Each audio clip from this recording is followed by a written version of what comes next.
मैं ASP Amit Shiva institute परिवार की तरफ से आप सभी का स्वागत करता हूं। दोस्तों, मैं आज आप लोगों को पढ़ाने वाला हूं बाल विकास, जिसे अंग्रेजी में कहते हैं सीडीपी, जिसका फुल फॉर्म होता है चाइल्ड डेवलपमेंट पेडागोजी। देखिए, पेडागोजी में बच्चों को काफ़ी समस्याएं होती है। पेडागोजी बच्चे कहते हैं सर समझ में नहीं आती है। तो देखिए, पेडागोजी क्या होता है, ये चिंतन पर आधारित होता है। आपकी सोचने की क्षमता कितनी अच्छी है, ठीक है, ये सोचने पर आधारित होता है। तो आज की क्लास में हम लोग सीखने वाले हैं पेडागोजी में एक चैप्टर है जिसका नाम है चिंतन। तो आज की क्लास में हम लोग पढ़ने वाले हैं चिंतन। तो ज़्यादा कुछ बातें ना करते हुए आज की क्लास की हम शुरुआत करते हैं। चिंतन टॉपिक हेडिंग डालेंगे, बच्चे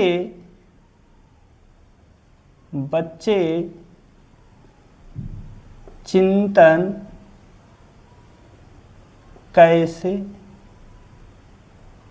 करते हैं। ये आपके सिलेबस में है कि बच्चे चिंतन कैसे करते हैं।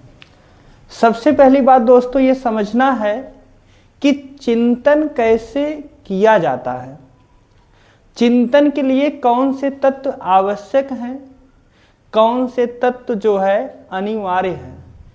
तो ये सब बातें हम लोग करेंगे, लेकिन उससे पहले हम लोग सीखते हैं चिंतन के कुछ महत्वपूर्ण जो शब्द होते हैं या पॉइंट होते हैं, उन्हें जान लेना चाहिए। तो आप लिखिए, चिंतन के महत्वपूर्ण बिंदु,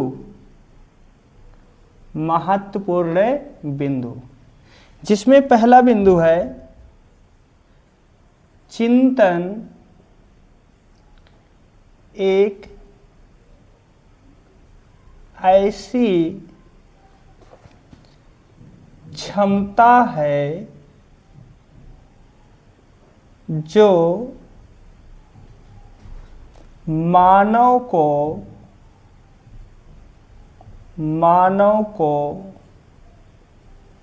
अन्य जीवों से अलग करती है। दूसरा पॉइंट है क्योंकि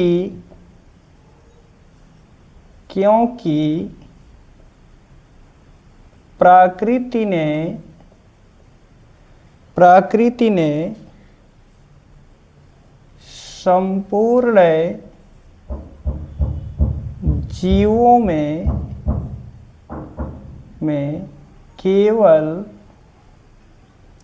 केवल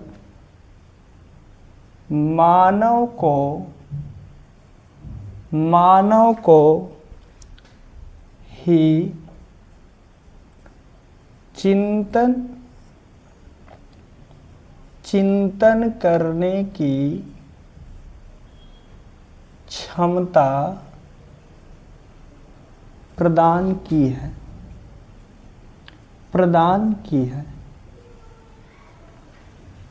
जी हाँ प्यारे बच्चों, आपको मैं समझा दूं, कह रहा है चिंतन एक ऐसी क्षमता है जो मानव को अन्य जीवों से अलग करती है।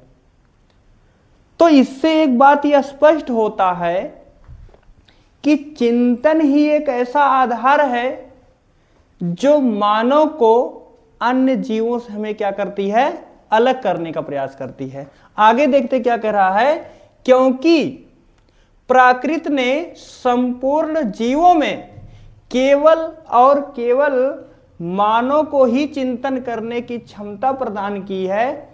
ऐसा क्यों? आप सबसे पहले समझना यह है कि भैया चिंतन केवल और केवल मानव करता है, कभी भी मानव के सिवाय अन्य जीव कभी भी चिंतन नहीं करते हैं। क्या आपने कभी देखा है बिल्ली को चिंतन करते हुए देखा है? कुत्ते को चिंतन करते हुए देखा है? जी सर, नहीं देखा है। ऐसे में कह सकते हो कि चिंतन ही एक ऐसा साधन है जो अन्य जीवों से मानव को क्या करती है? अलग करती है। आशा है दोस्तों ये पॉइंट हमारी क्या हुई है, समझ में आई होगी। तो आइए हम लोग सीखते हैं आगे चल के। कह रहा दूसरा पॉइंट क्या है, चिंतन कब होता है? चिंतन कब होता है? देखिए ध्यान से, पॉइंट क्या है कि चिंतन कब होता है। सबसे पहले मैं आपको बता दूं कि चिंतन कब होता है। तो चिंतन तभी होगा जब व्यक्ति के सामने क्या होनी चाहिए? समस्या होनी चाहिए। जैसे मान लेता हूं कि मुझे किसी भी चीजों की दिक्कत नहीं है, मुझे हर एक चीज बना बनाया मिल जा रहा है, तो मैं काहे का चिंतन करूंगा? चिंतन तो वो व्यक्ति करेगा ना जो भूखों बाहर मर रहा हो। तो ऐसे में कह सकते हो कि चिंतन के लिए समस्या जरूरी है। तो आइए जानते हैं, लिखते हैं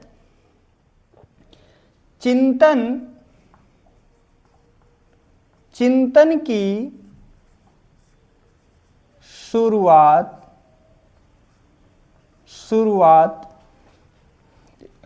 हमेशा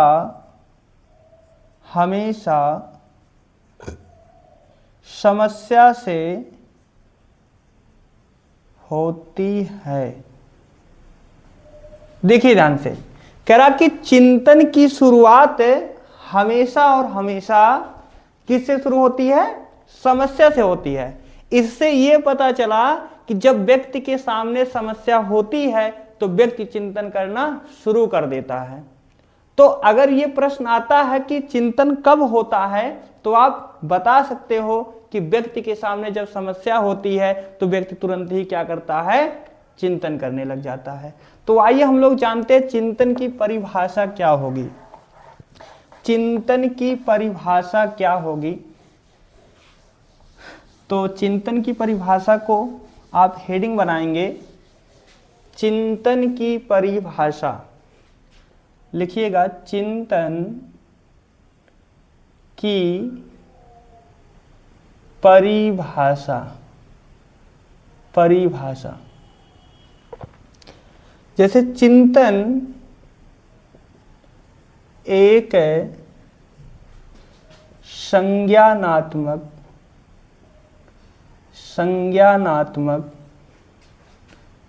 प्रक्रिया है जिसका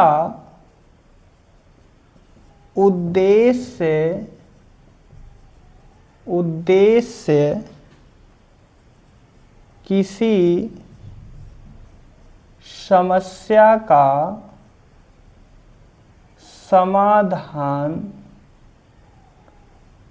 पाना होता है।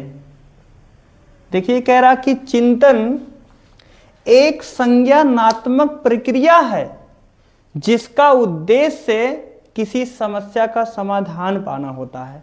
आइए इस पॉइंट को मैं समझाता हूं कि चिंतन कैसे एक संज्ञानात्मक प्रक्रिया है।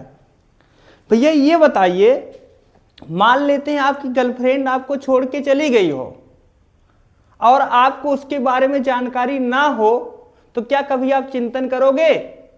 तो कभी नहीं चिंतन करोगे, क्योंकि आपको गर्लफ्रेंड छोड़ के जाने के बारे में आपको जानकारी नहीं है। लेकिन जैसे ही गर्लफ्रेंड छोड़ के हमें चली गई है तो भैया क्या होगा? तुरंत ही क्या होगा? आपको संज्ञान होगा। और जब संज्ञान होगा तुरंत आपके सामने क्या आएगी? समस्या आएगी। और समस्या आते ही व्यक्ति क्या करने लग जाता है? चिंतन करने लग जाता है। जैसे मेरा ये मोबाइल फोन है, मुझे बात करने के लिए मैं लिया हूं और मुझे से ये बात करवा रहा है, तो मैं काहे का चिंतन करूंगा? गर्लफ्रेंड बॉयफ्रेंड से मेरी बात हो रही है, सभी रिश्तेदारों से मेरी बात हो रही है, तो मैं काहे का चिंतन करूंगा? चिंतन तो यार मैं उस दिन करूंगा ना जिस दिन ये मेरा फोन गर्लफ्रेंड से बात करवाना बंद कर देगा। उसी दिन मैं ये चिंतन करना शुरू कर दूंगा। इससे यह स्पष्ट होता है दोस्तों कि चिंतन एक संज्ञानात्मक प्रक्रिया है और चिंतन के लिए समस्या अनिवार्य है। तो आई हो कि ये प्यारे बच्चों बात हमारी समझ में आई होगी। अब हेडिंग डालते हैं चिंतन की विशेषताएं। चिंतन की विशेषताएं, चिंतन की विशेषताएं, चिंतन की विशेषताएं। पहला पॉइंट है चिंतन एक संज्ञानात्मक प्रक्रिया है। दूसरा पॉइंट है चिंतन एक सार्वभौमिक प्रक्रिया है। चिंतन एक मानसिक क्रिया है। अगला पॉइंट, चिंतन ही एक ऐसा ऐसा लिखिए, चिंतन और ऐसा लिखिए, ये पॉइंट छोड़ दीजिए, आप लिखिए चिंतन में कोई मुद्दा या